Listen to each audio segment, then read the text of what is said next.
The alcohol which has made them drunk has made me bold. What has quenched their thirst has ignited my fire. Listen! The owl shrieked good night like the executioner's bellman. Macbeth must be a task.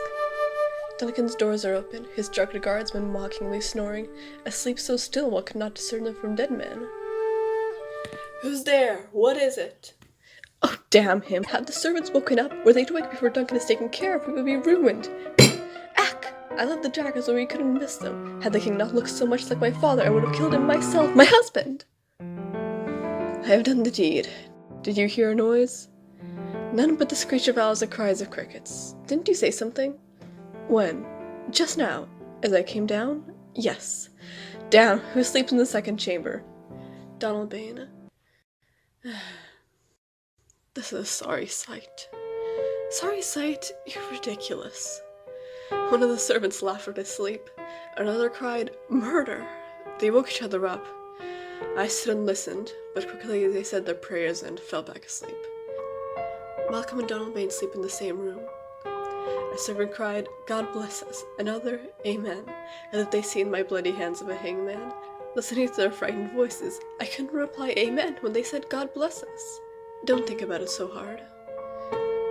Why couldn't I say amen when, in that moment, I so desperately needed God's blessing? Amen was stuck in my throat. We can't think about our actions like that. With all the burden as ours, it would drive us insane. I thought I heard a voice cry, "Sleep no more! Macbeth is murdering sleep!"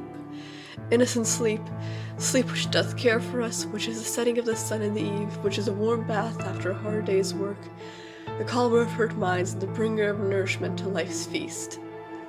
What are you talking about? It kept crying, "Sleep no more," through all the house.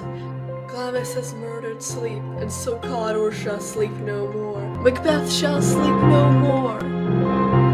Who was it that cried? "Oh, worthy Thane, thee do waste thy noble strength against such inane drivel.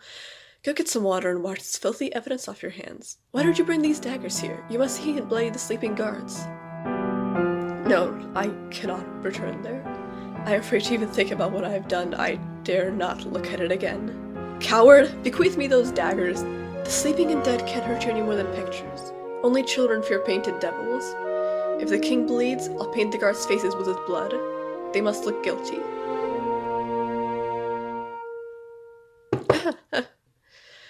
Where's that knocking coming from? How is it I am frightened of every noise? Whose hands are these? Ha, they're plucking out my eyes. Is there enough water in the ocean to wash the blood off my hands? No, instead these hands will crimson the great seas, staining the green waters red. My hands are as red as yours, but I would be ashamed to wear a heart so pale and weak. I hear a knock at the south entrance. Let us return to our chambers. A little water will clear us of this guilt. See? Easy. Your resolve hath left you. More knocking! Put on your nightgown in case we are spotted awake. Stop being so lost in your thoughts. Knowing what I have done, it would be best to think not at all. Make a Duncan with thy knocking. I pray thou come.